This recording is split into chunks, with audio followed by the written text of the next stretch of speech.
পুরো কোরআনে আল্লাহ রাব্বুল আলামিন 3-4টা বিষয়ে সবচেয়ে বেশি এবং বারবার আমাদেরকে নক করেছেন, বারবার আমাদেরকে অর্ডার করেছেন। এর ভিতরে অন্যতম হলো এই বিষয়টা, অর্থাৎ ইনসাফ এবং ন্যায় বিচার।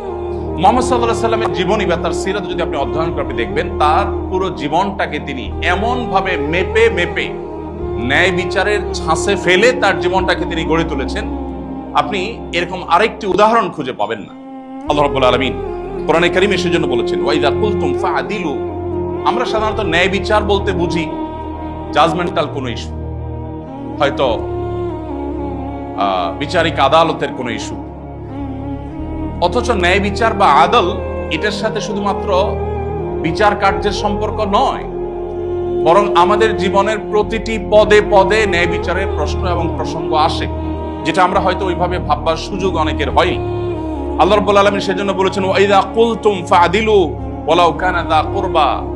যখন তুমি কথা বলবে, যখন তুমি কোনো কথা বলতে যাবে, কোনো মন্তব্য করবে, কোনো কমেন্ট করবে, তখন তুমি ইনসাফের কথা মাথায় রাখবে।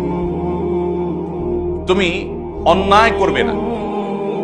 এমনকি তোমার যদি খুব কাছের মানুষও হয়, আত্মীয় স্বজন হয়, কথা বলার ক্ষেত্রে আত্মীয় স্বজনের প্রতি বায়াসড হয়ে তার সপক্ষে বলতে গিয়ে তুমি যেন ন্যায় থেকে, ন্যায্যতা থেকে এক চুল সরে না যাও। যদি সরে যাই তাহলে কি হবে?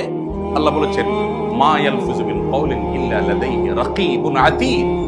মানুষ এমন একটি শব্দ বাক্য উচ্চারণ করে না যেটা আল্লাহর ফেরেশতারা সংরক্ষণ করেন না, সবকিছু সংরক্ষণ করেন। অতএব এর প্রত্যেকটার বিচার এবং বিশ্লেষণ আল্লাহ তাআলা করবেন। এজন্য আমরা যখন কথা বলবো তখনও আমাদেরকে ন্যায় বিচার করার নির্দেশ এবং তখনও আমাদের ন্যায়সঙ্গত কথা বলার নির্দেশ আল্লাহ তাআলা দিয়েছেন।